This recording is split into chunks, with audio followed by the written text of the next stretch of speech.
There are no blue tigers, no blue bats, no blue squirrels, no blue dogs. Even blue whales aren't that blue. Animals come in pretty much every color, but blue seems to be the rarest. What's cool though is when we do find a blue animal, they're awesome looking. Nature doesn't do halfway with blue. To understand why this is, we're gonna journey through evolution, chemistry, and some very cool physics. But first, we're gonna need to understand why animals are any color at all. And to do that, we need to go look at some butterflies. Because butterflies are awesome, and if you don't think so, you're wrong. This is Bob Robbins. He's curator of Lepidoptera at the National Museum of Natural History in Washington, D.C. Butterflies are awesome. Make no mistake about it. They're a group of moths that evolved to be active during the day.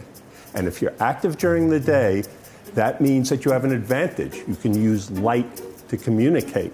You probably realize this, but out of all insects, butterflies display the brightest and most detailed patterns. And there's a good reason for that. The colors in butterfly wings deliver messages like, I'm toxic, or I'm a male and this is my territory. But not all butterfly colors are created equal. If we zoom way in on a butterfly wing, we see the colors come from tiny scales. It's actually how moths and butterflies get their scientific name. Oranges, reds, yellows, browns, those scales all contain pigments, organic molecules that absorb every color except what we see. Black scales absorb all colors. Animals from butterflies to birds to you and me don't make these pigments from scratch. They're made from ingredients in our diet. You might know this thanks to flamingos. They're born gray, but turn pink thanks to pigments called carotenoids in crustaceans they eat. So when it comes to these colors, you are what you eat, but not so for blue. Blue is different. If you move the camera, if you can see that the color changes as you move the camera. It does. It's like a hologram thing. Yeah. And this is because there's no blue pigment in these butterflies. Wait, so they're blue, but they're not really blue? That's correct. Yes. You're lying to me, butterflies. These are blue morpho butterflies, maybe the prettiest butterflies of all. I mean, they did make it the butterfly emoji. The blue color isn't from a pigment. The blue comes from the shape of the wing scale itself. And when I learned how this works, it kind of blew my mind.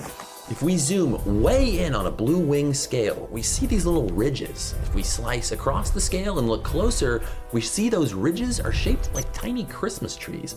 The arrangement of branches is what gives morpho wings their blue color. When light comes in, some bounces off the top surface, but some light passes into the layer and reflects off the bottom surface. For most colors of light, waves reflecting from the top and bottom will be out of phase. They'll be canceled out, and that light is removed. But blue light has just the right wavelength. The reflected light waves are in sync, and that color makes it to our eye. This hall of mirrors only lets blue light escape. There's even a pigment at the base that absorbs stray red and green light to make the blue even more pure.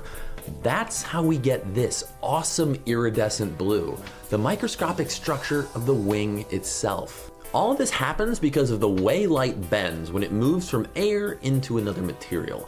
So if we fill all those tiny gaps with something other than air, like alcohol, the blue disappears. Technically, this changes the index of refraction, but in plain English, that means blue light is no longer bent the right way. The microscopic light filter is broken until the alcohol evaporates and the color returns. But these butterflies live in the rainforest. You'd think they'd lose their color anytime they got wet, right? Well, watch this. These wing scales are made of a material that's naturally water resistant. They stay blue in any weather. So what about this blue jay feather? If we look through it, the color completely disappears. No blue pigment. Each feather bristle contains light scattering microscopic beads, spaced so everything but blue light is canceled out. Unlike the highly ordered structures we find in butterfly wings, these feather structures are more messy, like a foam. So instead of changing as we move, the color's more even from every direction. Peacock tail feathers, again, it's the shape of the feather, not pigment. But the light reflecting structures here are more ordered, like a crystal, so it's brighter from certain angles. There's even a monkey. Whoa, whoa, whoa, whoa, let's keep this PG. Even that color is made by the adding and subtracting of light waves thanks to structures in the skin. And yes, even your blue eyes are colored by structures, not pigments. Outside of the ocean, almost exclusively, the bluest living things make their colors with microscopic structures, and each one's a little different. No vertebrate, not a single bird or mammal or reptile that we know of, makes a blue pigment on its body. In fact, there's only one known butterfly that's cracked the code for making a true blue pigment. Blue as a pigment in nature is incredibly rare, but there's one exception so far that we know about, and these are over here called the olive wings. They have evolved a blue pigment, and they're not very common, and we don't know very much about them, and I don't know of any other blue pigments. That's a really special butterfly. But why is almost all of nature's blue made from structures and not pigments, like everything else? I've asked this question to several scientists that study color, and here's their best theory so far.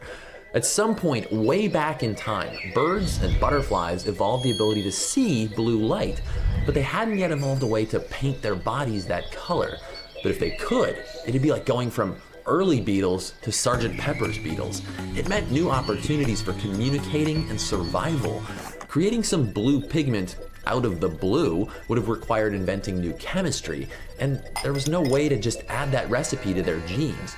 It was much easier for evolution to change the shape of their bodies ever so slightly at the microscopic level and create blue using physics instead.